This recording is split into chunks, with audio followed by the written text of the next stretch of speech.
Bienvenue sur ma chaîne, moi c'est Océane et je t'aide à éveiller ton pouvoir intérieur pour réaliser la vie de tes rêves.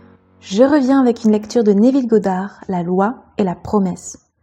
Pour ceux qui ne le connaissent pas, Neville Goddard est un auteur américain, partisan de la nouvelle pensée. Il explique à travers ses œuvres comment utiliser son imagination pour manifester tous ses rêves et désirs. Tout ça en se basant sur une analyse psychologique de la Bible. Oui, le fameux livre religieux.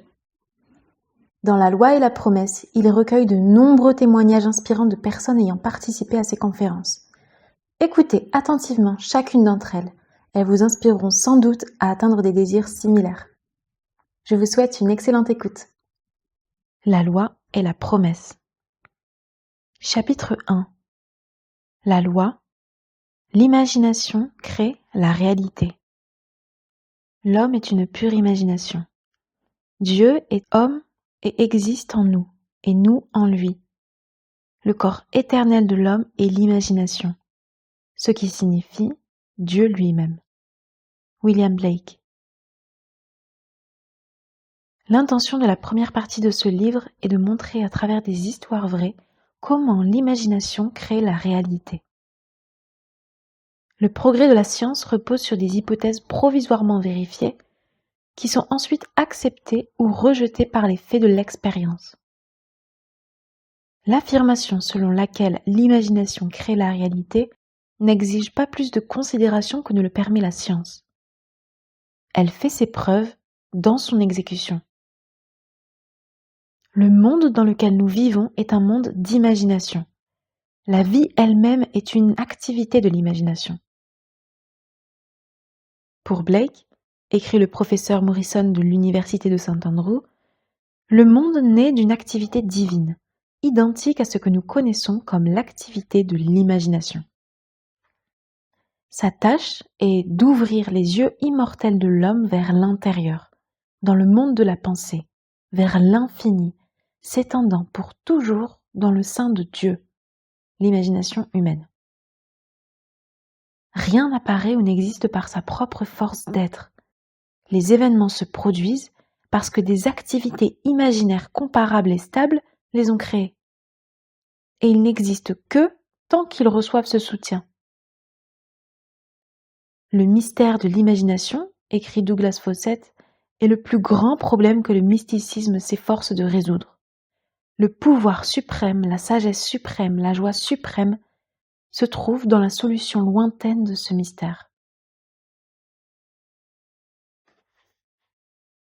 Lorsque l'homme résout le mystère de l'imagination, il a découvert le mystère de la cause, à savoir que l'imagination crée la réalité.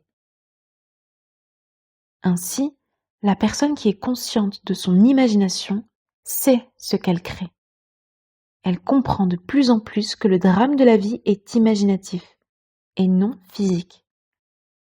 Toutes les activités sont essentiellement imaginatives. Une imagination éveillée fonctionne avec une intention.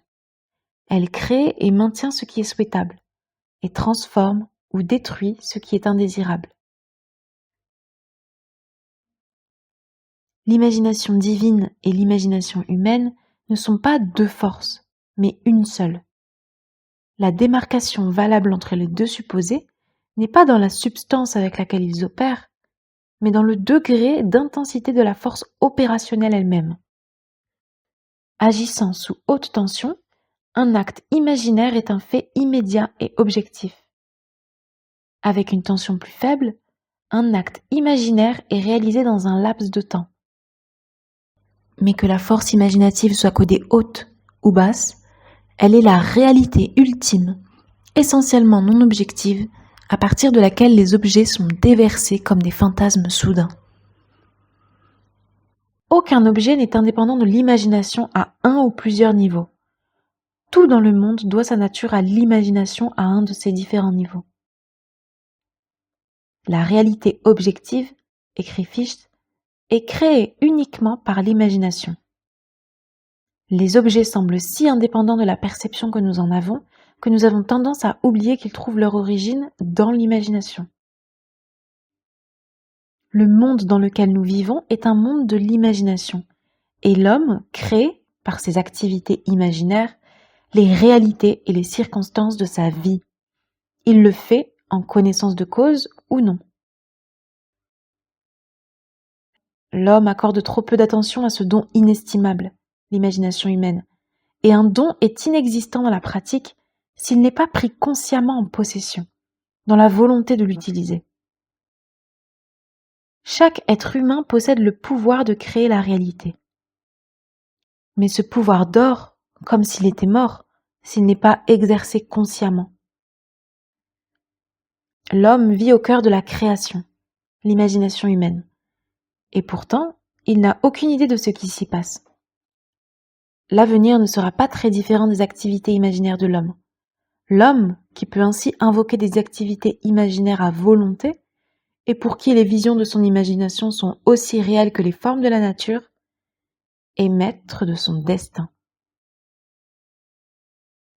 L'avenir est l'activité imaginaire de l'homme dans sa démarche créative. L'imagination n'est pas seulement le pouvoir créatif des poètes, des artistes, des acteurs et des orateurs, mais aussi celui des scientifiques, des inventeurs, des marchands et des artisans. Leur utilisation abusive dans des imaginations débridées et malvenues est évidente, mais leur utilisation abusive dans une oppression excessive engendre une infertilité qui prive l'homme de la richesse réelle de l'expérience. Imaginer de nouvelles solutions à des problèmes de plus en plus complexes est bien plus noble que de fuir les problèmes. La vie est la solution continue d'un problème continu et artificiel. L'imagination crée des événements. Le monde, créé par l'imagination de l'homme, est constitué d'innombrables croyances contradictoires. Il ne peut donc jamais y avoir un état absolument stable ou statique.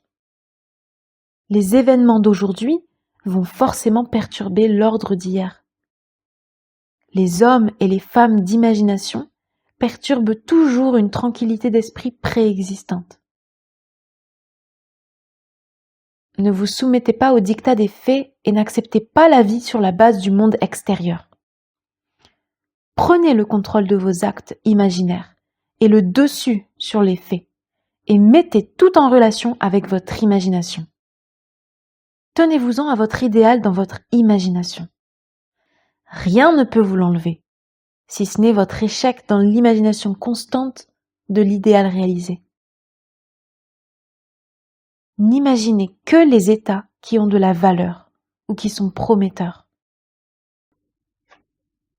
Essayer de changer les circonstances avant de changer son activité imaginaire est une lutte contre la nature des choses. Il ne peut y avoir de changement externe avant qu'il n'y ait un changement imaginaire. Tout ce que vous faites sans l'accompagnement d'un changement imaginaire n'est qu'un réajustement futile des surfaces. L'idée du souhait réalisé conduit à l'union avec l'état, et pendant l'union, on se comporte en harmonie avec le changement imaginaire. Cela montre qu'un changement imaginaire entraîne un changement de comportement. Cependant, les changements imaginaires ordinaires que vous effectuez lorsque vous passez d'un état à un autre ne sont pas des transformations, car chacun de ces changements est rapidement suivi d'un autre dans la direction opposée. Mais chaque fois qu'un état se développe de façon si constante qu'il devient votre humeur de base, votre attitude habituelle, cet état définit votre caractère et constitue une véritable transformation. Comment faire ? Renoncer. C'est le secret. Vous devez vous abandonner mentalement à votre souhait réalisé, dans un amour absolu pour cet état. Et, ce faisant, vivre dans le nouvel état, et non plus dans l'ancien. On ne peut pas s'engager dans quelque chose qu'on n'aime pas. Donc, le secret de l'abandon de soi est la foi, plus l'amour. La foi est la conviction de l'incroyable. Engagez-vous dans le sentiment d'un souhait réalisé en croyant que cet acte d'abandon de soi deviendra une réalité. et elle doit devenir réalité, car l'imagination crée la réalité. L'imagination est à la fois conservatrice et transformatrice. Elle est conservatrice lorsqu'elle construit le monde à partir d'images de la mémoire et de preuves des sens. Elle est créativement transformatrice lorsqu'elle imagine les choses comme elles devraient l'être, en construisant son monde à partir des rêves généreux de l'imagination. Dans le cortège des images, celles des sens ont naturellement la priorité. Néanmoins, une impression actuelle et sensorielle présente n'est qu'une image. Sa nature n'est pas différente d'une image de mémoire ou de l'image d'un souhait. Ce qui rend une impression sensorielle actuelle si objectivement réelle, c'est l'imagination de l'individu qui fonctionne en elle et qui pense à partir d'elle. Alors que l'imagination de l'individu dans un souvenir ou dans un simple souhait ne fonctionne pas dans l'image, ne pense pas à partir de l'image, mais fonctionne en dehors de l'image et pense à l'image. Si vous deviez entrer dans l'image dans votre imagination, vous sauriez ce que signifie la transformation créative. Vous réaliseriez alors votre désir et vous seriez alors heureux. Toute image peut être incarnée. Mais si vous n'entrez pas dans le tableau et ne pensez pas à l'image, il n'est pas capable de naître. C'est donc le comble de la folie que de s'attendre à ce que le souhait se réalise par le simple passage du temps. Ce qui nécessite une revendication imaginative pour produire son effet ne peut évidemment pas être réalisé sans cette revendication. On ne peut pas habiter une image sans subir les conséquences de ne pas en habiter une autre. L'imagination est une perception spirituelle.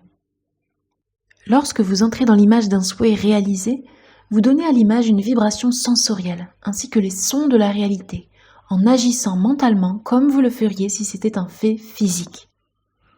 Voilà ce que j'entends par perception spirituelle. Imaginez que vous tenez une rose dans votre main.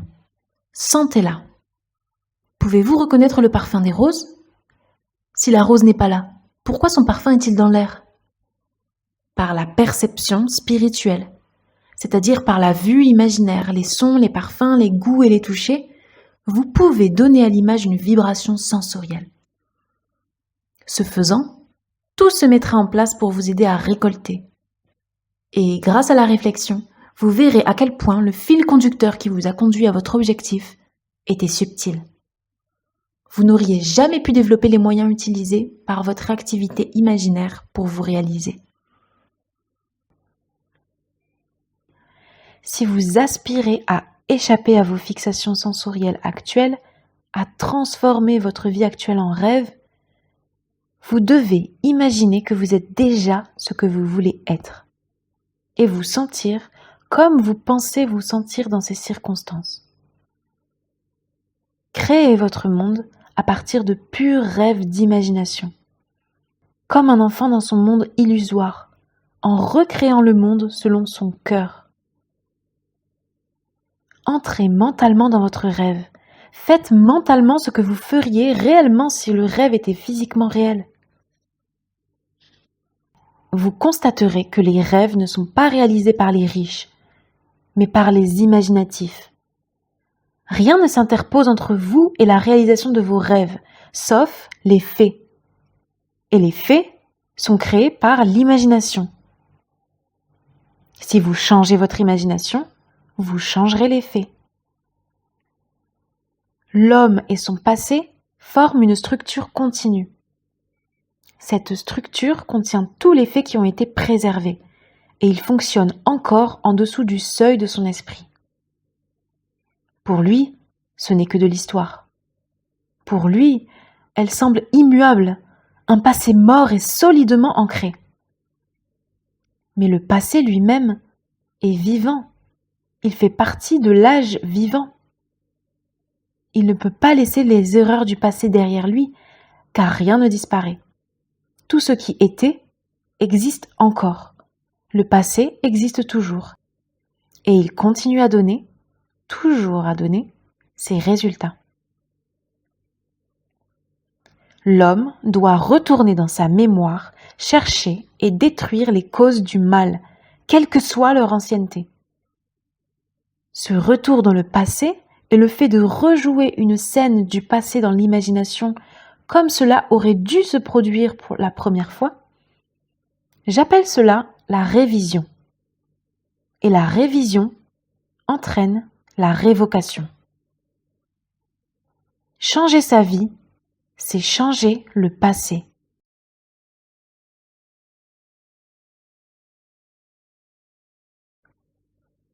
Le passé et le présent forment la structure globale de l'être humain. Ils portent en eux tout le contenu. Tout changement de contenu entraîne un changement dans le présent et l'avenir. Vivez noblement pour que l'esprit puisse emmagasiner un passé qui vaut la peine d'être rappelé. Si vous échouez, rappelez-vous que le premier acte pour améliorer ou guérir est toujours le même. Révisez. Si le passé a été restauré dans le présent, alors le passé révisé sera également restauré dans le présent. Autrement dit, l'affirmation. Même si votre péché est rouge sang, qu'il devienne blanc-neige. Isaïe 1, 18 est un mensonge. Et ce n'est pas un mensonge.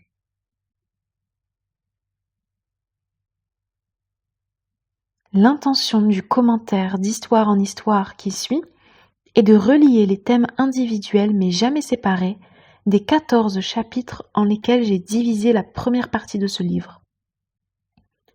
Il servira, je l'espère, de fil rouge qui liera l'ensemble pour prouver l'affirmation. L'imagination crée la réalité. Il est facile de faire une telle demande. Il est beaucoup plus difficile de le prouver par l'expérience des autres. Vous amenez à appliquer la loi de manière constructive dans votre vie. Tel est le but de ce livre. Chapitre 2. Vivre dedans. Mon Dieu, j'ai entendu dire aujourd'hui que personne ne construit une maison seigneuriale sauf celui qui pense y vivre. Quelle maison était plus majestueuse, ou peut l'être plus que l'homme, dans la création duquel toutes choses sont sujettes à la décomposition. George Herbert. J'aimerais que ce soit vrai en ce qui concerne les nobles rêves de l'homme, mais malheureusement, la construction éternelle, la revendication différée est l'erreur commune de l'homme.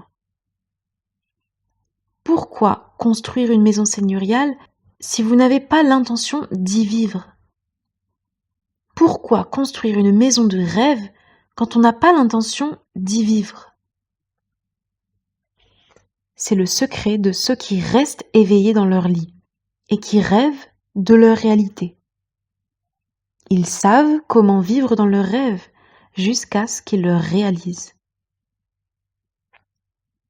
L'homme peut, par le biais du rêve éveillé contrôlé, prédire son avenir. Cette activité imaginaire, vivant dans le sentiment d'un souhait réalisé, conduit la personne à travers un pont d'événements à la réalisation de son rêve. Si nous vivons dans le rêve, en y pensant sans y penser, alors le pouvoir créatif de l'imagination répondra à notre fantaisie aventureuse, et le souhait réalisé éclatera sur nous et nous emportera à l'improviste. L'homme est une pure imagination. Il doit donc être là où il se trouve, dans son imagination. Car son imagination, c'est lui-même. Le plus important est de réaliser que l'imagination n'est pas une chose liée au sens ou emprisonnée dans les limites spatiales du corps. Bien que l'homme se déplace dans l'espace en déplaçant son corps physique, il n'a pas besoin d'être aussi confiné. Il peut se déplacer en changeant ce dont il est conscient. quelle que soit la réalité de la scène sur laquelle se pose la vue, l'homme peut regarder une scène jamais vue auparavant. Il peut toujours déplacer la montagne s'il perturbe sa conception de la vie telle qu'elle devrait être. Cette capacité à passer mentalement des choses telles qu'elles sont aux choses telles qu'elles devraient être est l'une des plus importantes découvertes que l'homme puisse faire. Elle révèle l'homme comme le centre de l'imagination pour intervenir avec le pouvoir de changer le cours des événements observés, pour aller de succès en succès, par une série de transformations mentales naturelles des autres et de lui-même. Pendant de nombreuses années, un médecin et sa femme ont rêvé de leur maison seigneuriale. Mais ce n'est que lorsqu'ils y ont vécu avec imagination qu'ils l'ont manifestée. Voici leur histoire. Il y a une quinzaine d'années, Madame M et moi avons acheté un terrain sur lequel nous avons construit un bâtiment en 2 parties, notre bureau et notre espace de vie. Nous avons laissé suffisamment d'espace sur la propriété pour un complexe d'appartements, si et quand notre situation financière le permettrait. Toutes ces années, nous étions occupés à rembourser notre prêt hypothécaire. Et, au bout du compte, il ne restait plus d'argent pour le bâtiment supplémentaire que nous voulions encore tant. Nous avions un compte d'épargne important qui assurait la sécurité de notre entreprise. Mais l'utiliser pour un nouveau bâtiment compromettrait cette sécurité. Mais maintenant, votre enseignement a éveillé une nouvelle imagination. Une imagination qui nous a dit avec audace que nous pouvions avoir ce que nous désirions le plus en utilisant notre imagination de manière contrôlée. Et l'idée de réaliser un désir sans argent est devenue plus convaincante. Nous avons décidé de le tester, en oubliant l'argent et en concentrant notre attention sur notre plus grand souhait, le nouveau complexe d'appartements.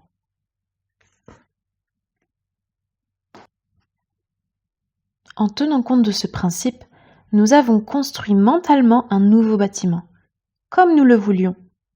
Nous avons en fait dessiné des plans physiques afin de mieux formuler notre image mentale du bâtiment fini.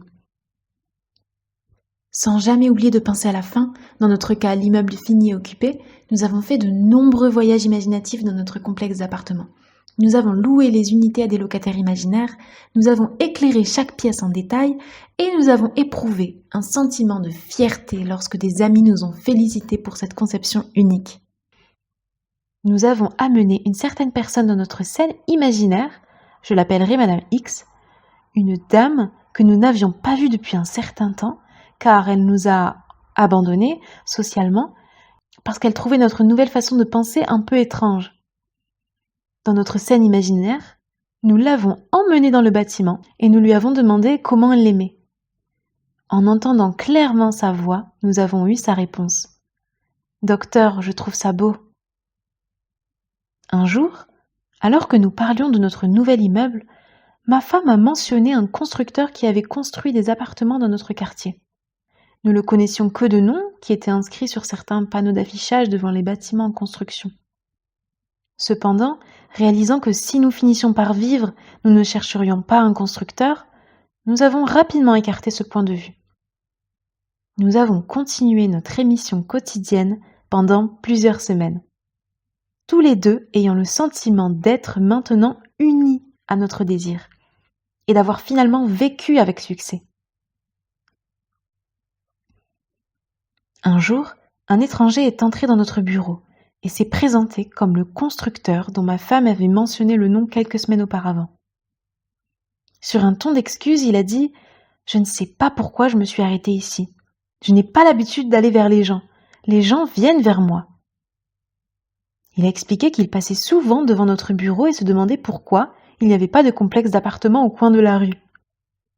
Nous lui avons assuré que nous aimerions y avoir un tel bâtiment, mais que nous n'avions pas d'argent pour ce projet, pas même les quelques centaines de dollars pour les plans. Notre réaction négative ne l'a pas ébranlé, et apparemment forcé, il a commencé à trouver et à développer des moyens de réaliser le travail, sans y être invité et sans être encouragé par nous. Oubliant l'incident, nous avons été assez choqués lorsque cet homme nous a appelés quelques jours plus tard pour nous informer que les plans étaient terminés et que le bâtiment prévu nous coûterait 30 000 $. Nous l'avons remercié poliment et n'avons absolument rien fait. Nous savions que nous avions vécu avec imagination à la fin d'un bâtiment achevé, et que l'imagination allait construire le bâtiment parfaitement, sans aucun soutien extérieur de notre part. Nous n'avons donc pas été surpris lorsque le client nous a rappelé le lendemain pour nous dire qu'il avait trouvé dans ses documents un certain nombre de dessins qui, à part quelques petites modifications, correspondaient parfaitement à nos besoins. Il nous a informé que cela nous permettrait d'économiser les honoraires de l'architecte pour les nouveaux plans. Nous l'avons remercié à nouveau et n'avons toujours rien fait. Les penseurs logiques supposeraient maintenant qu'une telle réaction négative de la part des clients potentiels mettrait un terme à tout cela. Au lieu de cela, 2 jours plus tard, le promoteur a rappelé en annonçant qu'il avait trouvé une société de financement prête à couvrir le prérequis à hauteur de quelques milliers de $. Cela semble incroyable, mais nous n'avons toujours rien fait. Parce que, souvenez-vous, pour nous, le bâtiment était terminé et loué, et dans notre imagination, nous n'avions pas à mettre 1 centime dans la construction. La fin de cette histoire se lit comme une suite d'Alice au pays des merveilles, car le client est venu dans notre bureau le lendemain et a dit, comme s'il nous surprenait avec un cadeau, « Vous aurez le nouveau bâtiment d'une manière ou d'une autre. J'ai décidé de payer moi-même la contribution au prêt.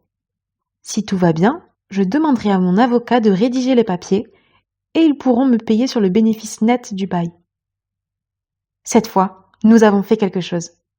Nous avons signé les papiers et la construction a commencé immédiatement.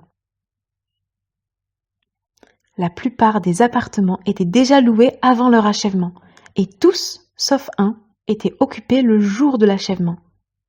Nous étions si excités par les événements miraculeux des derniers mois que nous ne comprenions pas le défaut apparent de notre image imaginaire. Sachant cependant que nous avions déjà réussi grâce au pouvoir de l'imagination, nous avons immédiatement imaginé une autre scène imaginaire, où cette fois, au lieu de mener le groupe à travers l'unité et d'entendre « nous le prenons », nous avons rendu visite aux locataires de l'unité qui avaient déjà emménagé dans l'appartement. Nous leur avons permis de nous guider dans les salles et avons entendu leurs commentaires satisfaits. 3 jours plus tard, l'appartement a été loué. Notre drame original et imaginaire était devenu complètement objectif, à l'exception d'un détail, qui devint réalité 1 mois plus tard, lorsque notre amie, Madame X, nous surprit avec une visite attendue depuis longtemps, exprimant son souhait de voir le nouveau bâtiment. C'est avec joie que nous l'avons emmenée visiter le bâtiment, et à la fin de la visite, nous avons entendu sa phrase, que nous avions entendue dans notre imagination de nombreuses semaines avant, lorsqu'elle a prononcé chaque mot avec insistance. « Docteur, je pense que c'est magnifique. » Notre rêve de 15 ans était devenu réalité, et nous savons maintenant qu'il aurait pu être réalisé à tout moment pendant ces 15 années, si nous avions connu le secret de l'imagination et comment vivre au bout du désir. Mais maintenant, il s'est réalisé. Notre seul et immense souhait a été objectivé, et nous n'y avons pas mis 1 centime de notre propre argent. Docteur M. Par le biais d'un rêve, un rêve éveillé, contrôlé, le médecin et sa femme ont créé la réalité. Ils ont appris à vivre dans la maison de leurs rêves, ce qu'ils font maintenant réellement. Bien que l'aide semble venir de l'extérieur, le déroulement des événements est entièrement déterminé par l'activité imaginaire du médecin et de sa femme. Les personnes impliquées ont été entraînées dans leur drame imaginaire parce qu'il était dramatiquement important qu'elles le deviennent. Leur structure imaginaire l'exigeait. Toute chose s'entremêle par une loi divine.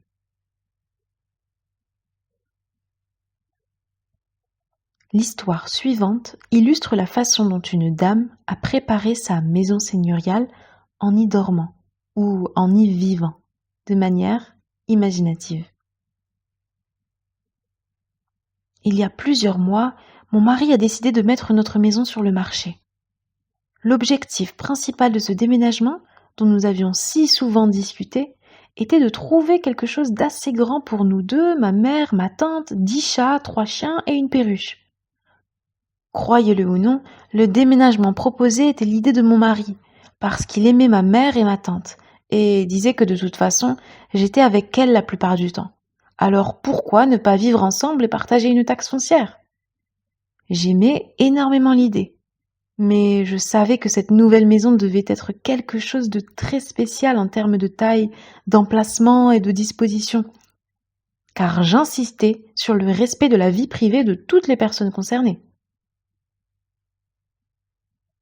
À ce moment-là, j'étais donc indécise quant à la vente de notre maison actuelle. Mais je n'en ai pas discuté, car je savais par expérience que notre maison ne se vendrait jamais avant d'avoir cessé d'y dormir. 2 mois et 4 ou 5 agents immobiliers plus tard, mon mari avait renoncé à vendre la maison, et les agents immobiliers aussi. À ce moment-là, je m'étais convaincue que je voulais le changement. Alors je me suis endormie pendant 4 nuits dans mon imagination, dans la maison que j'aimerais posséder. Le 5e jour, mon mari avait rendez-vous avec un ami à la maison. Et pendant qu'il y était, il a rencontré un étranger qui cherchait, par hasard, une maison dans les montagnes. Bien entendu, il a été rapidement ramené pour voir notre maison, qu'il a traversée une fois. Puis il a dit « Je vais l'acheter ». Cela ne nous a pas rendus très populaires auprès des agents immobiliers, mais cela m'a plu, car j'étais heureuse de garder la commission des agents immobiliers dans la famille. Nous avons déménagé en 10 jours et sommes restés chez ma mère pendant que nous cherchions une nouvelle maison. Nous avons fait part de nos exigences à tous les agents immobiliers du Sunset Strip, et seulement à ceux du Sunset Strip, parce que je ne voulais pas quitter cette zone. Et sans exception, chacun d'entre eux nous a informé que nous étions tous les deux fous. Il serait absolument impossible, disait-il, de trouver une vieille maison de style anglais avec 2 salles de séjour séparées, des appartements séparés et une bibliothèque construite sur une petite colline avec suffisamment d'espace clos pour les chiens et située dans une certaine zone. Quand nous leur avons dit le prix que nous allions payer pour la maison, ils avaient l'air tristes. J'ai dit que ce n'était pas tout ce que nous voulions. Nous voulions des plafonds en bois dans toute la maison, une grande cheminée, une vue magnifique et l'isolement. Pas de voisins immédiats, s'il vous plaît. À ce moment-là, la dame s'est mise à rire et m'a rappelé qu'une telle maison n'existait pas. Et que, si elle existait, il paierait 5 fois ce que nous étions prêts à payer. Mais je savais qu'une telle maison existait, parce que dans mon imagination, j'avais dormi dedans. Et si je suis mon imagination, j'avais dormi dedans. Dès la 2e semaine, nous avions fatigué 5 bureaux immobiliers, et l'homme du 6e bureau avait l'air un peu impétueux lorsqu'un de ses associés, qui n'avait pas dit un mot jusqu'alors, lui a dit « Pourquoi ne leur montres-tu pas l'espace de Kings Road ?» Un 3e associé du bureau a ri amèrement et a déclaré « Cette propriété n'est même pas répertoriée. De plus, la vieille dame vous ferait quitter la propriété. Elle a 2 acres là-haut, et vous savez qu'elle ne partagerait pas. »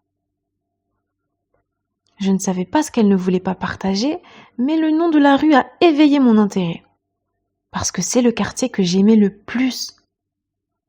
J'ai donc demandé pourquoi ne pas y jeter un coup d'œil, juste pour le plaisir.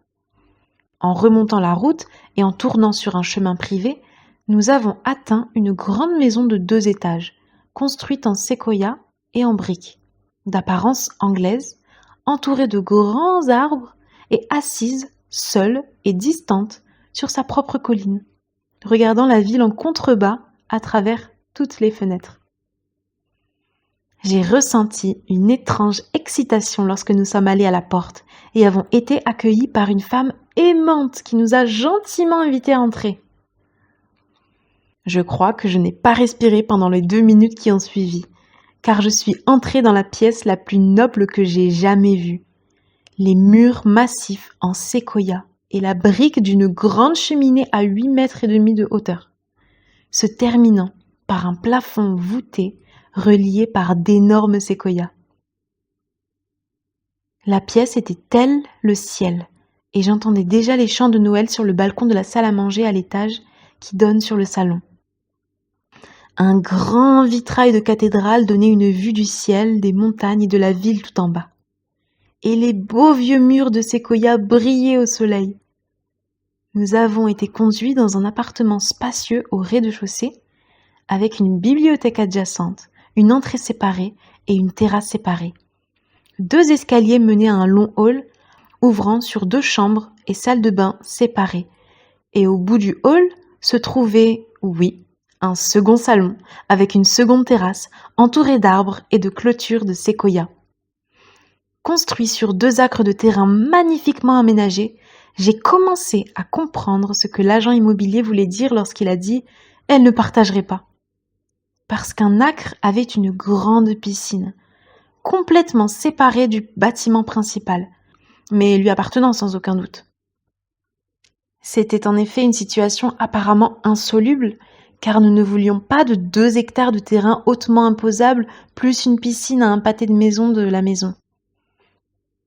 Avant de partir, j'ai traversé le magnifique salon et j'ai remonté les escaliers jusqu'au balcon de la salle à manger. Je me suis retournée et j'ai regardé mon mari, qui se tenait près de la cheminée, un tuyau à la main, avec une satisfaction absolue sur le visage. J'ai posé mes mains sur la balustrade du balcon et je l'ai regardé un moment. De retour à l'agence immobilière, les 3 courtiers étaient prêts pour la soirée de congé, quand mon mari les a arrêtés et leur a dit « Faisons-lui une offre. Peut-être qu'elle va diviser la propriété.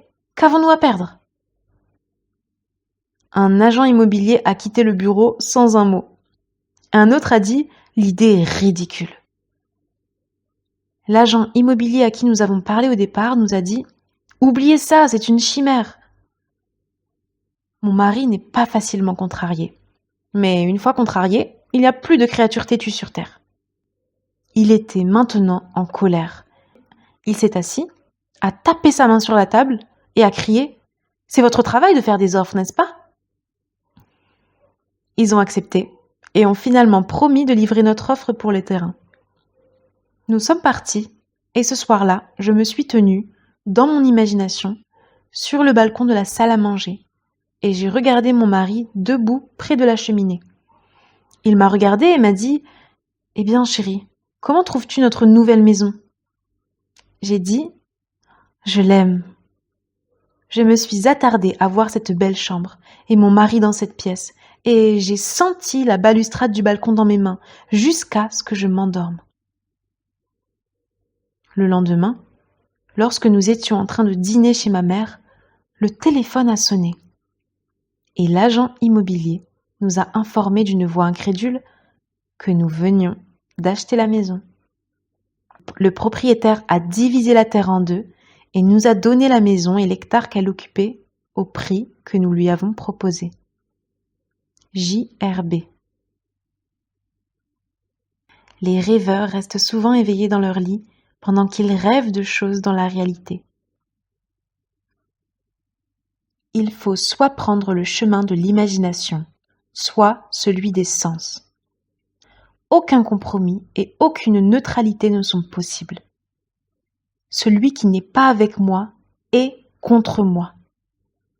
Lorsque l'homme s'identifie enfin à son imagination plutôt qu'à ses sens, il a enfin découvert le cœur de la réalité. J'ai souvent été averti par des réalistes autoproclamés que l'homme ne réalisera jamais son rêve par la simple idée qu'il l'est déjà. C'est exactement ce que prouve ce recueil d'histoires.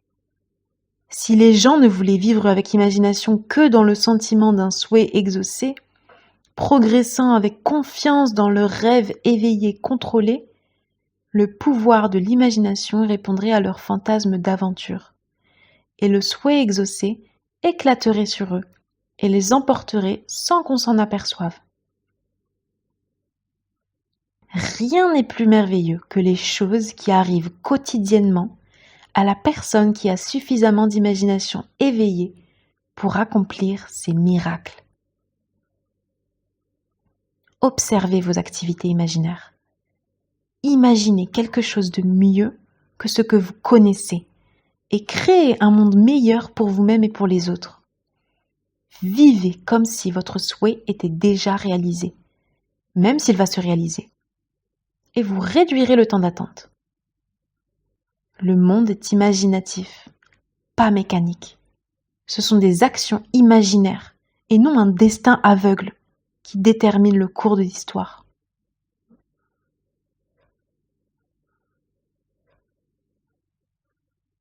Chapitre 3.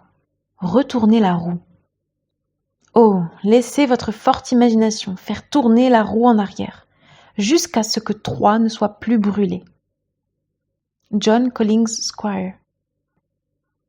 Toute vie à travers les siècles n'est que la solution continue d'un problème artificiel continu.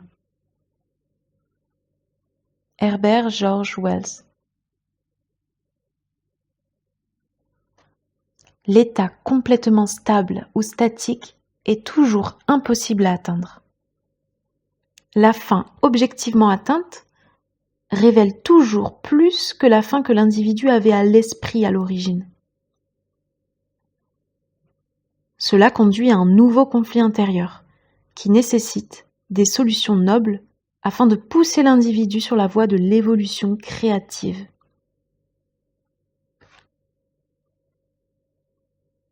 Son toucher est sans fin et donne de la distance à toutes les extrémités. George Meredith. Les événements d'aujourd'hui vont forcément perturber l'ordre d'hier. L'imagination créative et active perturbe toujours une tranquillité d'esprit préexistante. La question qui peut se poser est de savoir comment notre idée que les autres sont meilleurs qu'ils ne le sont réellement, ou la réécriture mentale d'une lettre pour qu'elle corresponde à notre désir, ou la révision du lieu d'un accident, de l'entretien avec l'employeur, etc., pourrait changer ce qui semble être les faits immuables du passé. Mais considérez mes affirmations sur l'idée. L'imagination crée la réalité. Ce qui fait qu'il se produit, il peut le défaire. Elle n'est pas seulement conservatrice, en construisant une vie à partir d'images fournies par le passé, elle est aussi créativement transformative, en changeant un thème préexistant. La parabole de l'intendant injuste donne la réponse à cette question. Nous pouvons changer notre monde par une certaine pratique imaginaire illégitime, par la déformation mentale des faits, c'est-à-dire par un certain changement, délibéré et imaginaire, de ce que nous avons vécu. Tout cela se fait dans notre propre imagination. C'est une forme de mensonge qui non seulement n'est pas condamnée, mais qui est en fait préconisée dans l'enseignement de l'Évangile. Par cette fausseté, l'homme détruit les causes du mal, se fait des amis, et sur la base de cette révision, à en juger par les grands éloges que l'intendant injuste a reçus de son maître, prouve qu'il est digne de confiance. Parce que l'imagination crée la réalité, nous pouvons pousser la révision à l'extrême et réviser une scène qui serait autrement impardonnable. Nous apprenons à distinguer l'être humain qui est une pure imagination, et les états dans lesquels il entre. Un intendant injuste, en regardant le sort de l'autre, imaginera l'autre tel qu'il doit être vu. S'il était lui-même dans le besoin, il entrerait son rêve dans son imagination et imaginerait ce qu'il verrait, comment les choses apparaîtraient et comment les gens agiraient selon la façon dont ils seraient. Dans cet état, il s'endormirait alors, se sentant comme il s'attend à se sentir dans ces circonstances. Si seulement tous les hommes du Seigneur étaient des intendants injustes, déformant mentalement les faits de la vie pour libérer les individus à jamais. Car le changement imaginaire se poursuit jusqu'à ce que le modèle modifié soit réalisé en longueur au plus haut niveau. Notre avenir est notre activité imaginaire dans sa marche créative. Imaginez mieux que le meilleur que vous connaissez. Réviser le passé signifie le restaurer avec un nouveau contenu. L'homme doit réviser sa journée quotidiennement, comme il aimerait l'avoir vécue, en révisant les scènes pour qu'elles soient conformes à ses idéaux. Supposons que le courrier d'aujourd'hui apporte des nouvelles décevantes. Révisez la lettre. Réécrivez-la mentalement et faites-la correspondre aux nouvelles que vous auriez souhaité recevoir. Lisez ensuite la lettre révisée encore et encore dans votre imagination, et un sentiment de naturel se fera jour. Et les actions imaginaires deviennent des faits dès que l'action nous semble naturelle. C'est l'essence même de la révision, et la révision entraîne la révocation. C'est exactement ce que FB a fait. Fin juillet, j'ai contacté un agent immobilier, lui ai fait part de mon désir de vendre une propriété qui représentait pour moi une charge financière. Dans sa réponse négative, il a énuméré toutes les raisons pour lesquelles les ventes dans ce domaine stagneraient et a prédit une période d'attente jusqu'au début de l'année prochaine au moins. J'ai reçu sa lettre un mardi et, dans mon imagination, je l'ai réécrite de telle sorte que le courtier était désireux de m'inclure dans la liste des ventes. J'ai lu et relu cette lettre révisée et j'ai élargi mon drame imaginaire en utilisant votre thème tiré des 4 puissants de notre imagination du livre La saison des sémailles et des récoltes. Producteur, auteur, réalisateur et acteur. Dans ma scène imaginaire de producteur, j'ai proposé le thème « La propriété est vendue à un prix rentable ». En tant qu'écrivain, j'ai écrit la scène qui impliquait pour moi qu'elle se réalise. Debout, dans le bureau de l'agent, je lui ai tendu la main et lui ai dit « Merci monsieur ». Et il m'a répondu « C'était un plaisir de faire affaire avec vous ». En tant que réalisateur, je me suis entraînée comme acteur jusqu'à ce que la scène soit complètement réelle pour moi. Et j'ai ressenti un sentiment de soulagement, qui serait le mien si le fardeau était réellement enlevé de moi. 3 jours plus tard, l'agent immobilier m'a appelé pour me dire qu'il avait un acompte pour ma propriété, au prix que j'avais indiqué.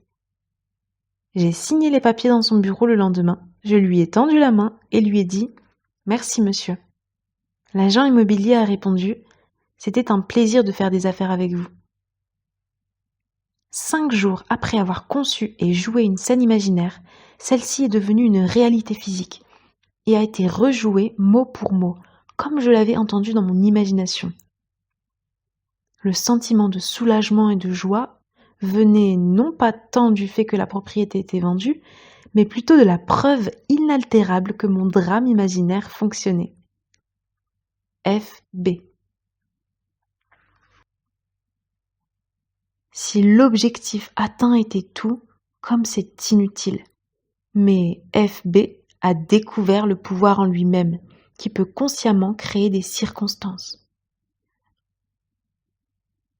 En déformant mentalement les faits de la vie, l'homme passe d'une réaction passive à une création active.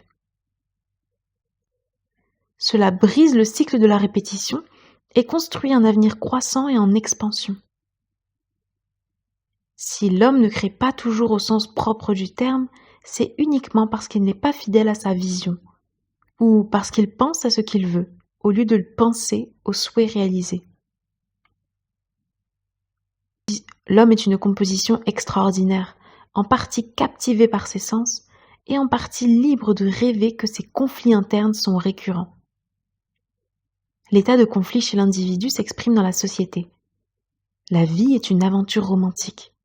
Vivre de manière créative, imaginer des solutions nobles à des problèmes de plus en plus complexes est bien plus noble que de freiner ou de tuer notre désir.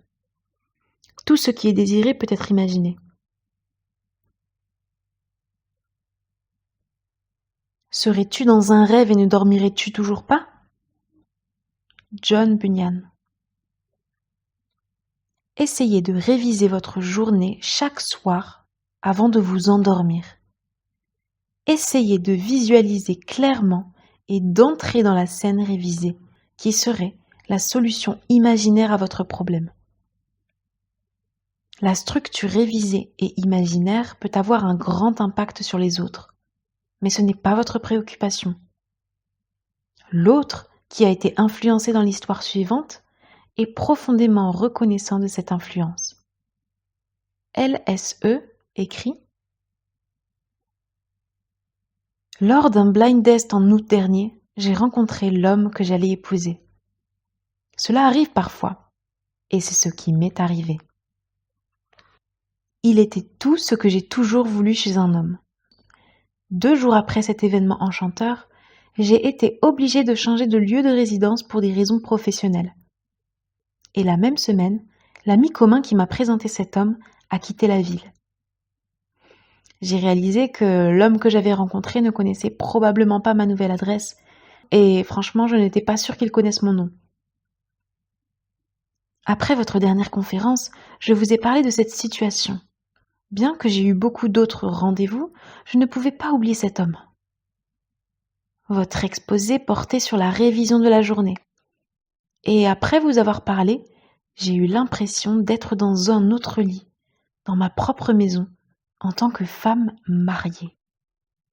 Et non en tant que célibataire travaillant et partageant un appartement avec 3 autres filles. J'ai mis une bague de mariage imaginaire dans ma main gauche et je me disais: c'est merveilleux. Je suis en effet Madame J.E. Et je me suis endormie dans ce qui avait été un rêve éveillé un instant auparavant. J'ai répété cette scène imaginaire pendant 1 mois, nuit après nuit. La première semaine d'octobre, il m'avait trouvée. Dès notre 2e rendez-vous, je savais que mes rêves avaient été bien placés. Le renseignement nous dit de vivre dans la fin d'un souhait jusqu'à ce que ce souhait devienne un fait. Donc, bien que je ne savais pas ce qu'il ressentait pour moi, j'ai continué, nuit après nuit, à vivre dans le sentiment que mon rêve se réalisait. Le résultat? En novembre, il m'a demandé en mariage. En janvier, nous avons annoncé nos fiançailles. Et en mai, nous nous sommes mariés. Mais le plus beau de tout, c'est que je suis plus heureuse que je n'aurais jamais pu l'imaginer. Et dans mon cœur, je sais qu'il l'est aussi. Madame J.E. En utilisant son imagination de manière radicale plutôt que conservatrice, en construisant son monde à partir des rêves purs de l'imagination, au lieu d'utiliser des images fournies par le passé, elle a permis la réalisation de son rêve. Le bon sens aurait utilisé les images fournies par le passé et ainsi perpétué le fait du manque dans sa vie. L'imagination a créé son souhait à partir d'un rêve de fantaisie. Chacun doit vivre complètement au niveau de l'imagination et cela doit devenir une habitude. Les amoureux et les fous ont le cerveau qui bout de tels fantasmes formateurs qui visent à comprendre une santé mentale saine. Le songe d'une nuit d'été, Shakespeare. Si notre temps de révision est bien utilisé, Nous n'avons pas à nous inquiéter des résultats. Nos plus grands espoirs seront réalisés.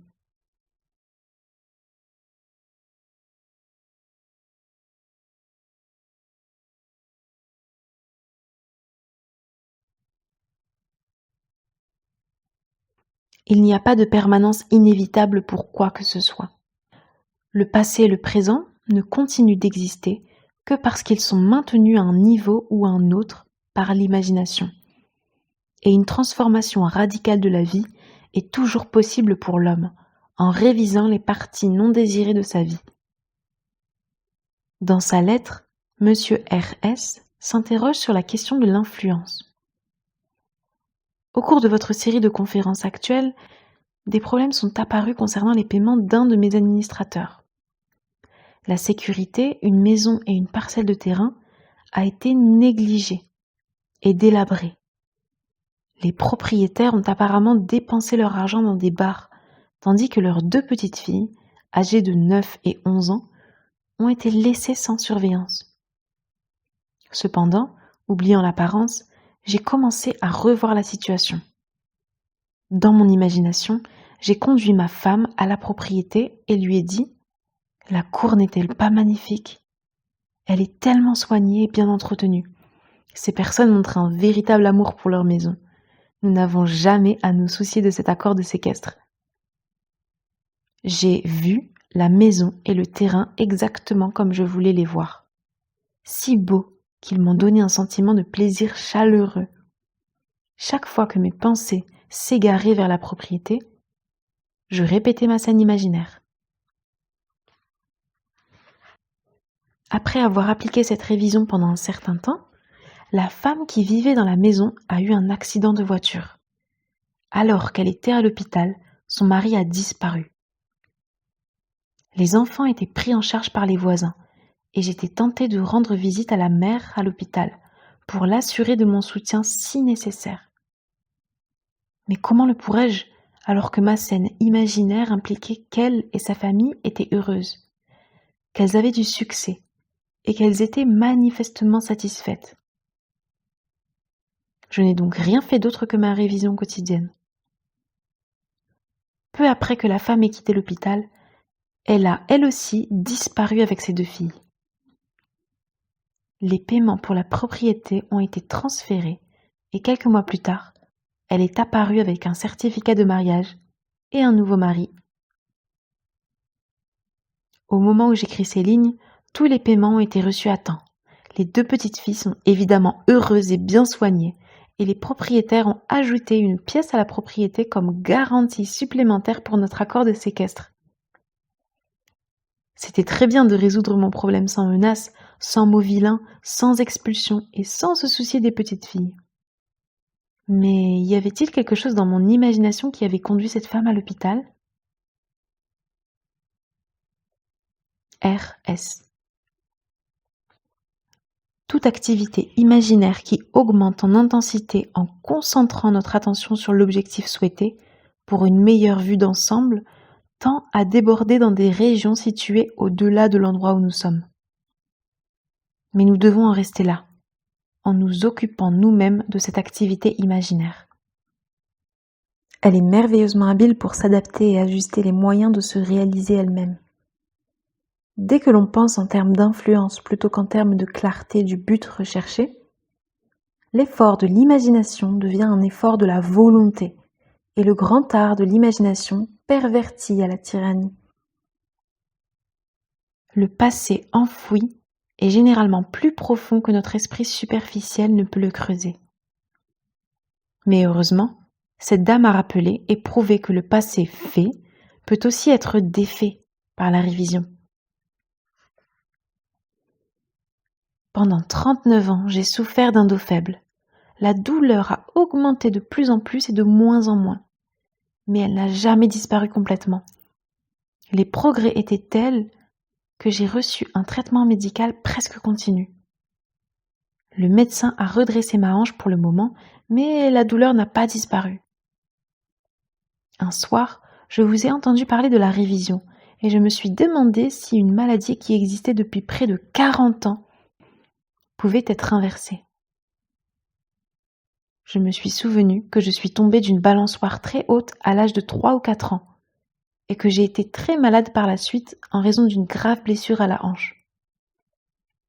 Depuis lors, je n'ai jamais été complètement libérée de la douleur et j'ai payé beaucoup d'argent pour soulager la maladie, sans succès.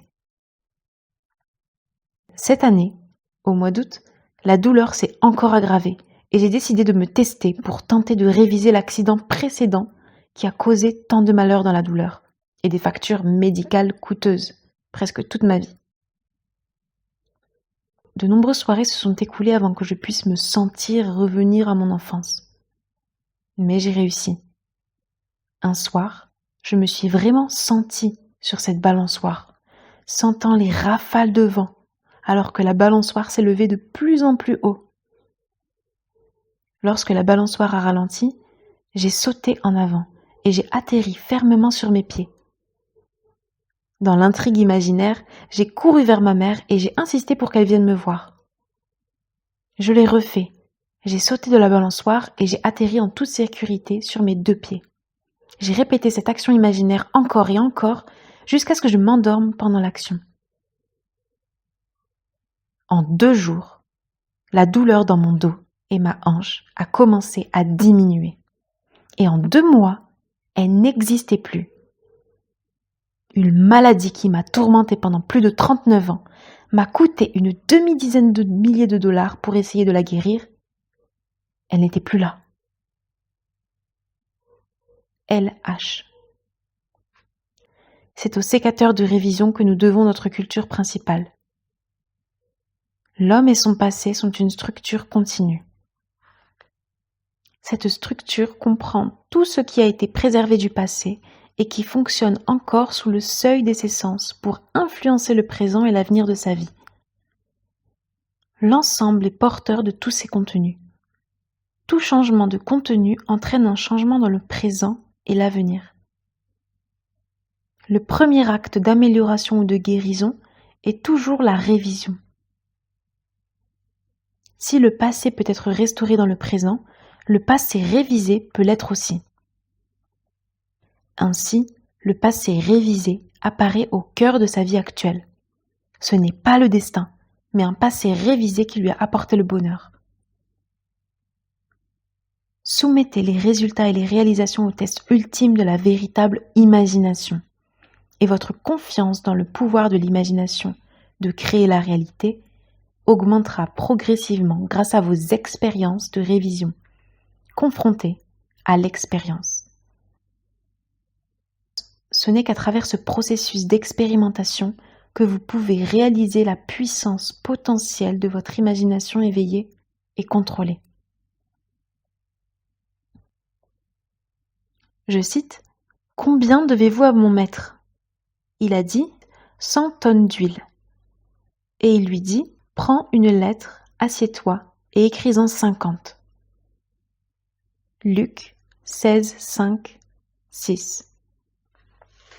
Cette parabole du chef de ménage injuste nous pousse à déformer mentalement les faits de la vie, à changer un thème préexistant. Grâce à une telle fausseté imaginative, l'homme se fera des amis. Révisez mentalement les faits de la vie, chaque jour, et faites-les coïncider avec les événements qui méritent d'être rappelés. Demain reprendra le schéma modifié et ira de l'avant, jusqu'à ce qu'il se réalise longuement au sommet de l'accomplissement. Il sera intéressant pour le lecteur de suivre ces indices. La construction imaginaire de scènes qui implique que le souhait est réalisé. Et la participation imaginative aux scènes jusqu'à ce que les sons de la réalité soient atteints. Il s'agit du mystère de l'imagination, à travers lequel on voit l'homme s'éveiller dans un monde complètement soumis à son pouvoir d'imagination. L'homme peut assez bien comprendre la répétition des événements. La construction du monde à travers les images fournies par le passé. Les choses restent comme elles sont. Cette stabilité des choses lui donne un sentiment de sécurité. Cependant, la présence en lui d'une puissance qui s'éveille et devient ce qu'elle veut changeant radicalement sa forme, son environnement et les circonstances de sa vie, éveille en lui un sentiment d'insécurité, une terrible peur de l'avenir. C'est maintenant l'heure où vous vous réveillez du sommeil et où vous mettez fin à tous les travaux désagréables de l'homme endormi. Révisez la journée. Laissez votre forte imagination faire tourner la roue en arrière jusqu'à ce que Troie ne soit plus brûlée.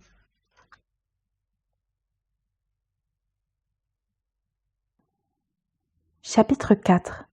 Il n'y a pas de fiction. La distinction entre ce qui est réel et ce qui est imaginaire n'en est pas une, qui peut être maintenue pour toujours. Tout ce qui existe est, au sens intelligible, imaginaire. Il n'y a pas de fiction. Si une activité imaginaire peut produire un effet physique, alors notre monde physique doit être imaginaire. Pour le prouver, il suffirait d'observer nos activités imaginaires et de voir si elles produisent ou non des effets externes correspondants. S'ils le font, nous devons conclure qu'il n'y a pas de fiction. Le drame imaginaire d'aujourd'hui, la fiction, devient le fait de demain. Si nous avions cette vision plus large de la causalité, que la cause est mentale et non physique, que nos états mentaux sont la cause des effets physiques, nous reconnaîtrions alors notre responsabilité en tant que créateurs et n'imaginerions que le meilleur imaginable. Un conte de fées qui est joué comme une sorte de pièce de théâtre dans l'esprit est la cause des faits physiques de la vie. L'homme croit que la réalité se situe dans les objets solides qui l'entourent, que le drame de la vie a son origine dans ce monde, que les événements surgissent soudainement du néant, qu'un instant après l'autre, ils sont créés à partir de faits physiques antérieurs. Mais la cause n'est pas dans le monde extérieur des faits. Le drame de la vie trouve son origine dans l'imagination de l'homme. Le véritable acte de devenir se produit dans l'imagination de l'homme, pas à l'extérieur. Les histoires suivantes pourraient définir la cause comme la composition des états mentaux qui, en venant à l'esprit, créent ce que les compositions impliquent. La préface de La dernière nuit du Titanic de Walter Lord illustre mon affirmation selon laquelle l'imagination crée la réalité. En 1898, un auteur en difficulté du nom de Morgan Robertson a écrit un roman sur un fabuleux navire de l'Atlantique, le plus grand jamais construit. Robertson a rempli le navire de gens riches et complaisants. Puis, par une froide nuit d'avril, il l'a fait s'écraser contre un iceberg. Cela montre en quelque sorte l'absurdité de tout cela. Et, en fait, le livre s'appelait « Absurdité » lorsqu'il a été publié cette année-là par M. F. Mansfield. 14 ans plus tard, une compagnie maritime britannique, la White Star Line, a construit un navire à vapeur étonnamment similaire à celui du roman de Robertson. Le nouveau navire pesait 66 000 tonnes, le Robertson 70 000 tonnes. Le vrai navire mesurait 268,90 mètres de long, le fictif 240. Les deux pouvaient transporter jusqu'à 3000 passagers, et tous deux n'avaient des canots de sauvetage que pour une fraction de ces personnes. Mais cela n'avait pas l'air de compter car les deux étaient présentés comme insubmersibles. Le 19 avril 1912, le vrai navire quitte Southampton pour son premier voyage vers New York. Sa cargaison comprenait un exemplaire inestimable du Rubaiyat d'Omar Khayyam et une liste de passagers avec une fortune combinée de 250 millions de dollars. Au cours de leur voyage, ce navire s'est également écrasé contre un iceberg et a coulé par une froide nuit d'avril. Robertson appelait son navire le Titan. La White Star Line appelait leur navire le Titanic. Si Morgan Robertson avait su que l'imagination crée la réalité, que la fiction d'aujourd'hui devient les faits de demain, aurait-il écrit le roman Absurdité ?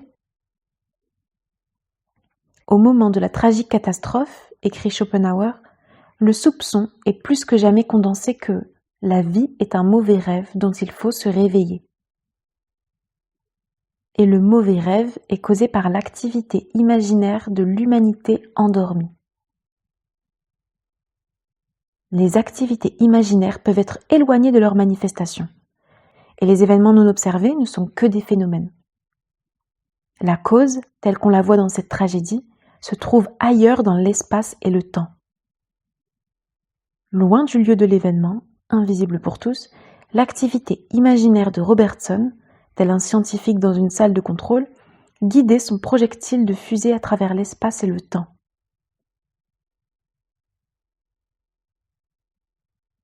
Qui peint un tableau, écrit une pièce de théâtre ou un livre que d'autres ont lu pendant qu'il était à l'autre bout du monde, dormant dans son lit.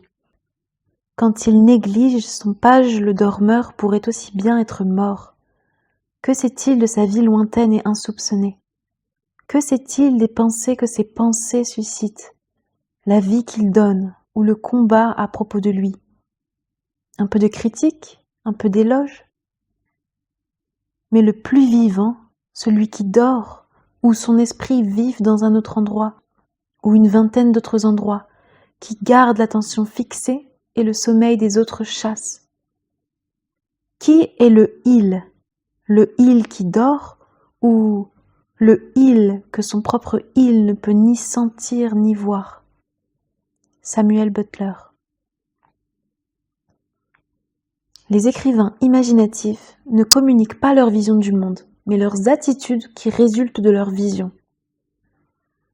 Peu de temps avant sa mort, Catherine Mansfield a dit à son ami Orage: « Il y a dans la vie autant d'aspects que d'attitudes à son égard, et les aspects changent avec les attitudes.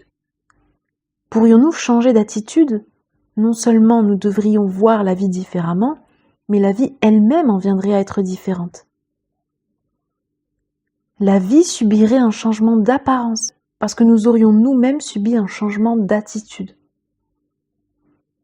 La perception d'un nouveau modèle est ce que j'appelle une attitude créative face à la vie.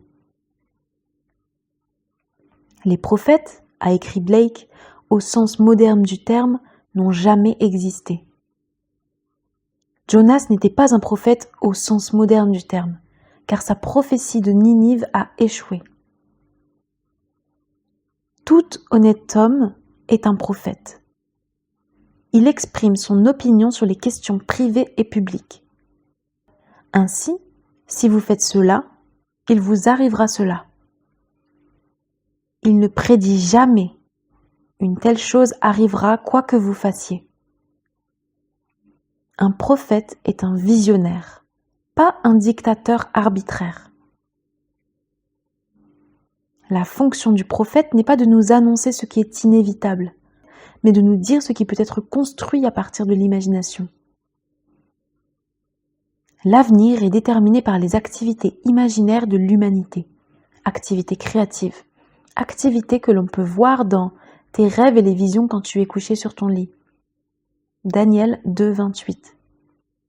Si tout le peuple de l'Éternel était prophète. Nombre 11, 29.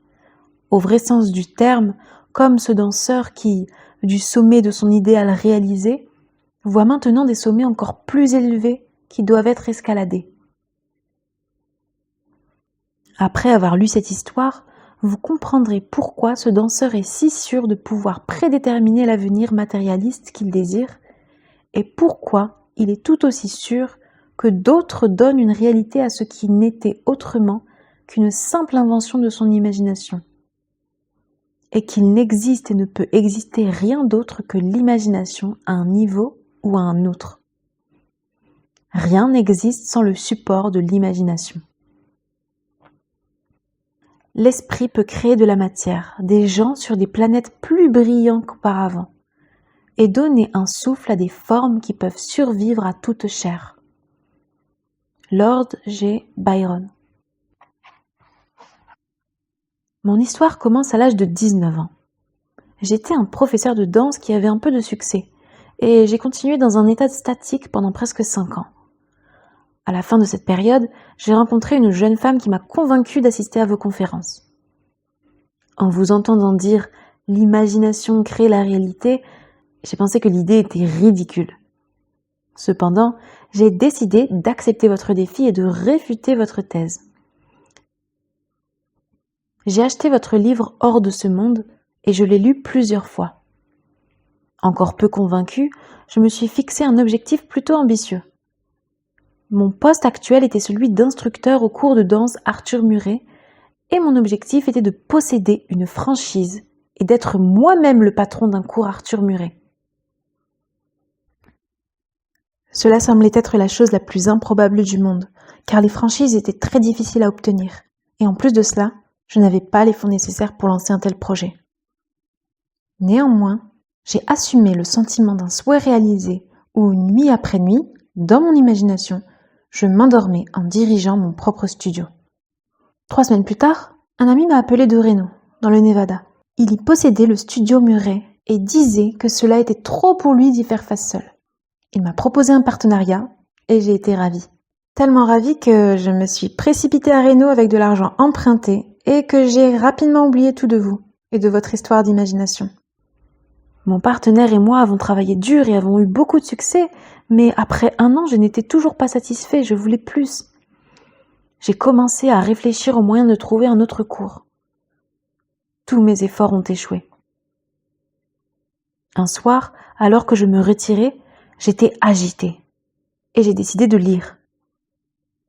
En regardant ma collection de livres, j'ai remarqué votre volume mince Hors de ce monde.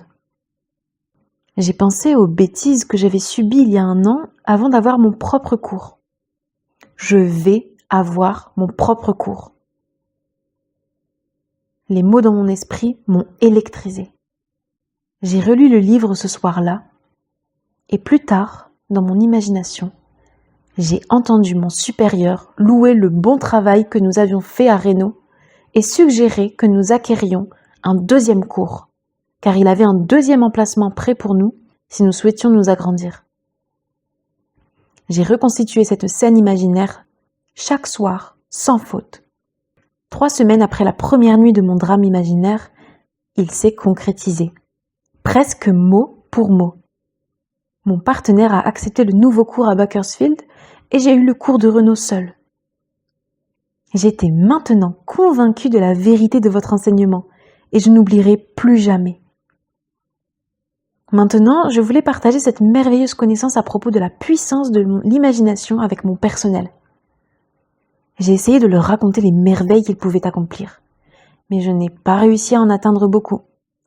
Bien qu'un incident fantastique ait résulté de mes efforts pour les convaincre. Un jeune professeur m'a dit qu'il croyait à mon histoire, mais qu'elle se serait probablement produite de toute façon, à temps. Il a insisté sur le fait que toute cette théorie était absurde, mais a déclaré que si je pouvais lui dire quelque chose d'incroyable qui se produirait réellement et dont il pourrait être témoin, alors il me croirait. J'ai accepté son défi et j'ai conçu un test vraiment fantastique. Notre cours Muret à Reno est le plus insignifiant de tout le système Muret en raison du faible nombre d'habitants de la ville elle-même. Il y a plus de 300 cours Muret dans le pays, avec une population beaucoup plus importante, ce qui offre de plus grandes possibilités d'exploitation. Alors mon test était le suivant. J'ai dit au professeur que dans les 3 prochains mois, au moment d'une convention nationale de danse, le petit cours Reno serait le principal sujet de conversation de cette convention. Il a calmement déclaré que c'était tout à fait impossible. Ce soir-là, quand je me suis retirée, je me suis sentie devant un public formidable. Je parlais de l'imagination créative et j'ai ressenti la nervosité d'être devant un public aussi vaste. Mais j'ai aussi ressenti la merveilleuse sensation d'être écoutée par le public. J'ai entendu le rugissement des applaudissements et en quittant la scène, j'ai vu M. Muret lui-même s'avancer et me serrer la main. J'ai rejoué tout ce drame soir après soir. Elle a commencé à prendre le ton de la réalité et donc j'ai su que j'avais à nouveau réussi. Mon drame imaginaire s'est matérialisé jusque dans les moindres détails. Mon petit cours à Reno était le sujet de la convention et je suis apparue sur cette scène comme je l'avais fait dans mon imagination. Mais même après cet incroyable mais réel événement, le jeune enseignant qui m'a lancé le défi n'était pas convaincu. Il a dit que tout cela était arrivé trop naturellement et il était sûr que cela se serait produit de toute façon. Son attitude ne me dérangeait pas car son défi m'avait donné une autre occasion de prouver, au moins à moi-même, que l'imagination crée la réalité. Depuis lors, j'ai poursuivi mon ambition de posséder le plus grand cours de danse Arthur Murray du monde. Nuit après nuit, dans mon imagination, je me suis entendu accepter une franchise de studio pour une grande ville. En 3 semaines, Monsieur Murray m'a appelé et m'a proposé un cours dans une ville d'1,5 million d'habitants. Mon objectif est maintenant de faire de mon studio le plus grand et le plus important de tout le système. Et bien sûr, je sais que cela se fera grâce à mon imagination. EOL Junior. L'imagination, écrit Douglas Fawcett, peut être difficile à saisir, étant donné qu'elle ressemble à du mercure et qu'elle disparaît dans chacune de ses métamorphoses, affichant ainsi sa magie transformatrice. Nous devons regarder au-delà du fait physique pour trouver l'imagination qui en est la cause. Pendant 1 an, EOL Junior s'est perdu dans sa métamorphose. Mais heureusement, il s'est souvenu des bêtises qu'il avait subies avant d'avoir son propre cours et a relu le livre. Les actes imaginaires au niveau humain ont besoin d'un certain temps pour se développer. Mais les actes imaginaires, qu'ils soient commis pour imprimer ou enfermés dans le sein d'un ermite, se réaliseront avec le temps.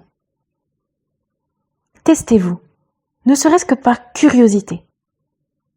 Vous découvrirez que le prophète est le fruit de votre propre imagination et vous saurez qu'il n'y a pas de fiction.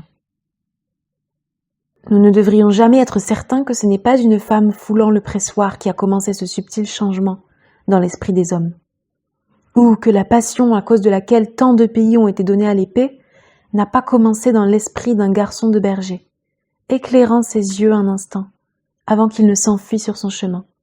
William Butler Yeats. Il n'y a pas de fiction. L'imagination s'épanouit dans ce que nos vies deviennent. Et maintenant, je vous ai dit avant qu'elle ait lieu, avant que vous puissiez croire quand elle aura lieu. Jean 14, 29. Les Grecs avaient raison. Les dieux sont descendus vers nous à l'image des hommes. Actes 14, 11.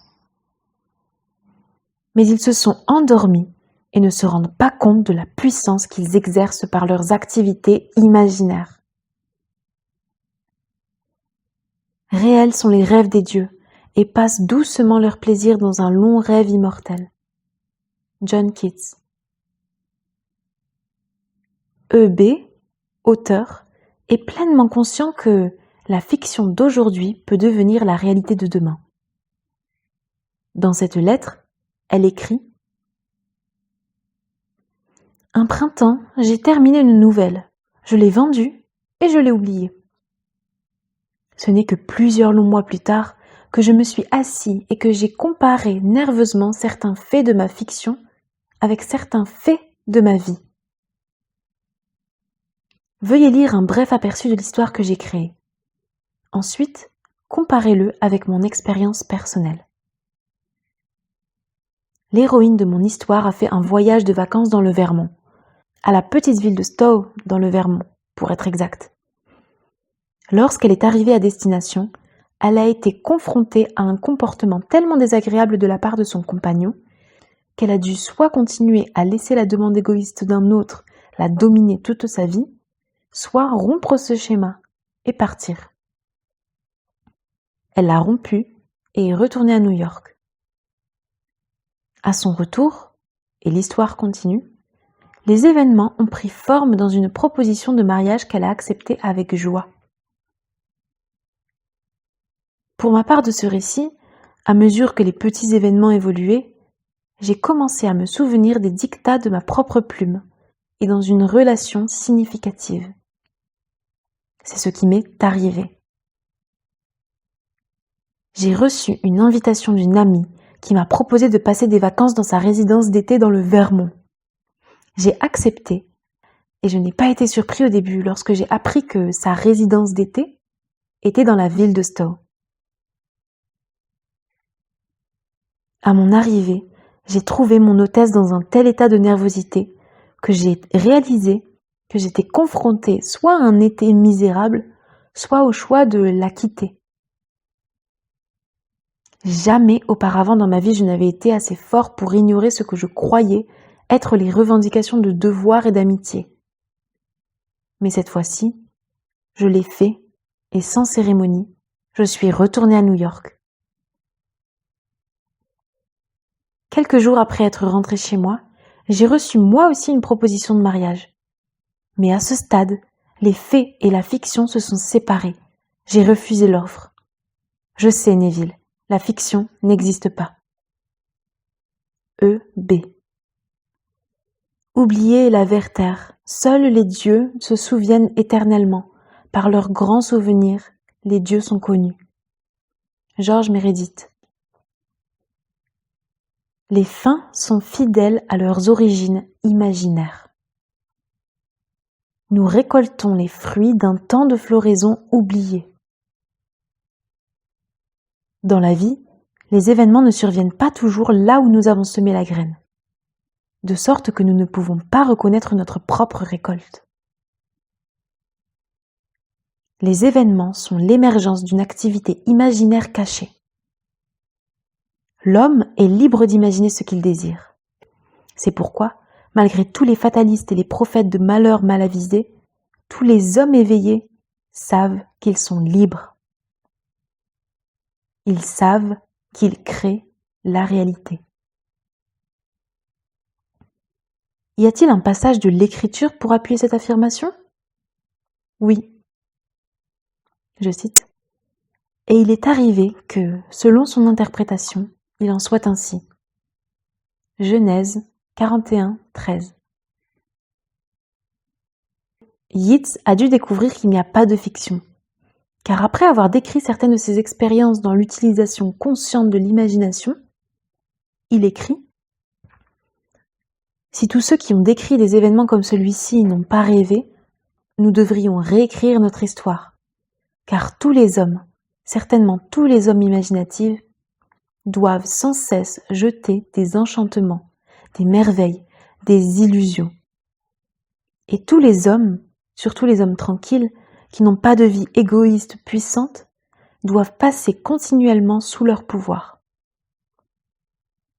Nos pensées les plus élaborées, nos buts les plus précis, nos émotions les plus précises, sont souvent, comme je le pense, pas vraiment les nôtres, mais sont soudainement sortis, pour ainsi dire, de l'enfer ou du ciel.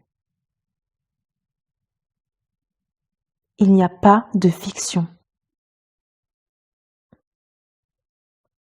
Imaginez mieux que le meilleur que vous connaissez. Chapitre 5. Des fils subtils. Tout ce que vous voyez, c'est ce qui apparaît à l'extérieur, c'est ce qui est à l'intérieur, dans votre imagination, dont ce monde de la mortalité n'est qu'une ombre. William Blake. Rien n'apparaît ou ne continue d'être par un pouvoir propre.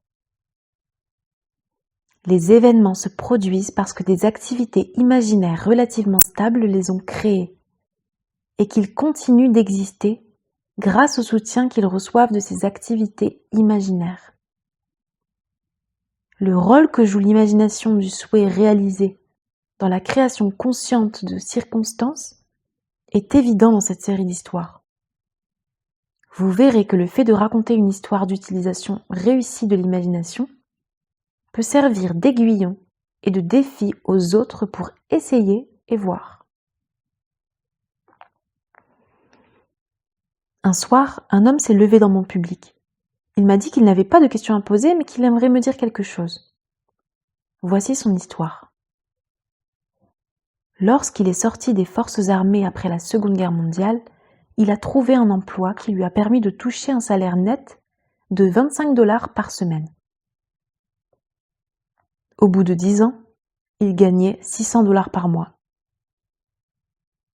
À cette époque, il a acheté mon livre « L'imagination éveillée » et a lu le chapitre « Les sécateurs de révision ». Grâce à la pratique quotidienne de la révision, telle qu'elle y est décrite, il a pu dire à mon public 2 ans plus tard que son revenu était égal à celui du président des États-Unis. Dans mon auditoire était assis un homme qui, par ses aveux, était fauché. Il avait lu le même livre, mais il a soudain réalisé qu'il n'avait rien fait de l'utilisation de son imagination pour résoudre son problème financier. Il a décidé qu'il allait essayer de s'imaginer comme le gagnant de la poule 5-10 de l'hippodrome de Caliente. Selon ses propres termes. Dans cette poule, on essaie de choisir les gagnants des courses de la 5e à la 10e. C'est donc ce que j'ai fait. Dans mon imagination, je me suis tenue debout en triant mes billets et en me disant que j'avais chacun des 6 gagnants. J'ai joué cette scène encore et encore dans mon imagination, jusqu'à ce que je ressente vraiment la chair de poule. Puis j'ai vu le caissier me donner une grosse somme d'argent que j'ai placée sous ma chemise imaginaire. C'était tout mon drame imaginaire. Et pendant 3 semaines, nuit après nuit, j'ai joué cette scène et je me suis endormie dans l'action. Après 3 semaines, je me suis rendue physiquement à l'hippodrome de Caliente et ce jour-là, chaque détail de ma pièce imaginaire a été réalisé.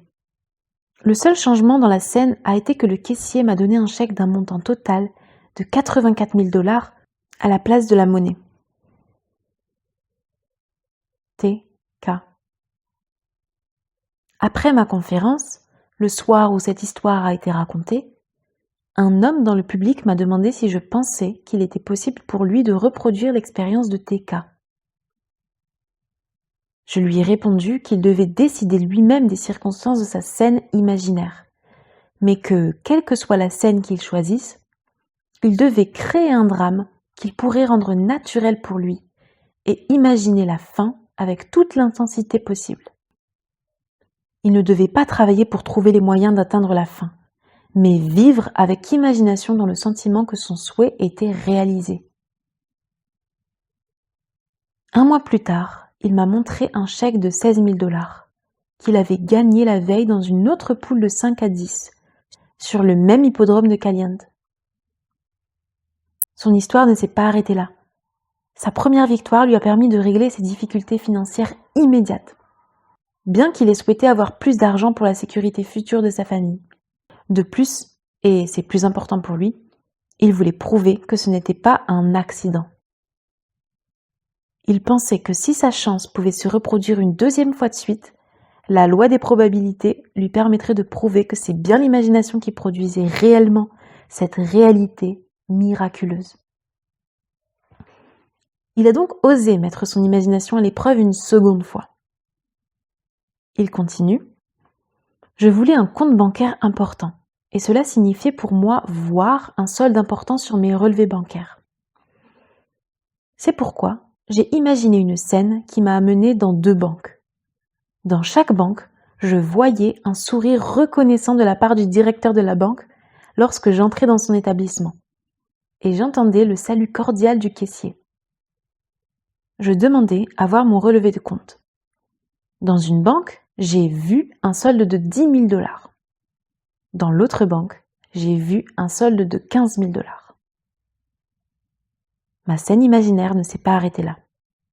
Immédiatement après avoir vu mes soldes bancaires, je me suis tournée vers mon système de course de chevaux, qui, par une progression de 10 étapes, portait mes gains à 11 533 $, avec un capital de départ de 200 $. Je divisais les gains en 12 piles sur mon bureau. En comptant l'argent dans mes mains imaginaires, je mettais 1 000 $ dans chacune des 11 piles et les 533 $ restants dans la dernière pile. Ma comptabilité imaginaire s'élevait à 36 533 $, y compris mes soldes bancaires. J'ai joué toute cette scène imaginative chaque matin, chaque après-midi et chaque nuit pendant moins d'1 mois. Et le 2 mars, je suis retournée sur la piste de Caliente. J'ai préparé mes billets, mais bizarrement, sans savoir pourquoi, j'ai préparé 6 autres billets exactement comme les 6 premiers. Mais lors du 10e choix, j'ai fait une erreur et j'ai dupliqué 2 billets. Lorsque les gagnants sont sortis, j'en détenais 2 pour une valeur de 16 423,50 $. J'avais également 6 billets de consolation, chacun rapportant 656,80 $. Le total s'élevait à 36 788 $. Un mois auparavant, ma comptabilité imaginaire se montait à 36 533 $. 2 points m'ont profondément impressionné. Le premier, par un étrange accident, j'avais préparé 2 billets gagnants à l'identique. Et pour le deuxième point, qu'à la fin de la 2e course, qui était l'une des plus importantes, l'entraîneur a tenté de rayer de la course le cheval, mais les commissaires ont refusé la demande de l'entraîneur. AJF. Les faits qui ont mené au but étaient-ils aussi subtils ? Les résultats doivent témoigner de votre imagination. Sinon, nous n'imaginons pas du tout à la fin. AJF a fidèlement imaginé la fin et tout a conspiré pour l'aider à la récolter. Son erreur en copiant 2 fois un billet gagnant et le refus du commissaire d'accéder à la demande de l'entraîneur ont été des événements créés par le drame imaginaire pour faire avancer le plan des choses vers son but. Le hasard, a écrit Belfort Bax, peut être défini comme l'élément du changement de la réalité, c'est-à-dire de la synthèse fluide des événements qui est irréductible à la loi ou à la catégorie causale. Pour vivre sagement, nous devons être conscients de nos activités imaginaires, ou en tout cas de la fin à laquelle elles tendent. Nous devons veiller à ce que ce soit la fin que nous désirons. L'imagination sage ne s'identifie qu'à des activités qui ont de la valeur ou qui sont prometteuses. Même si l'homme semble avoir affaire à un monde matériel, il vit en réalité dans un monde imaginaire. Lorsqu'il découvre que ce n'est pas le monde physique des faits, mais des activités imaginaires qui façonnent sa vie, alors le monde physique ne sera plus la réalité et le monde de l'imagination ne sera plus le rêve. Est-ce que la route monte jusqu'au bout ? Oui, jusqu'au bout. Le voyage prendra-t-il toute la journée ? Du matin au soir, mon ami. Cristina Georgina Rossetti.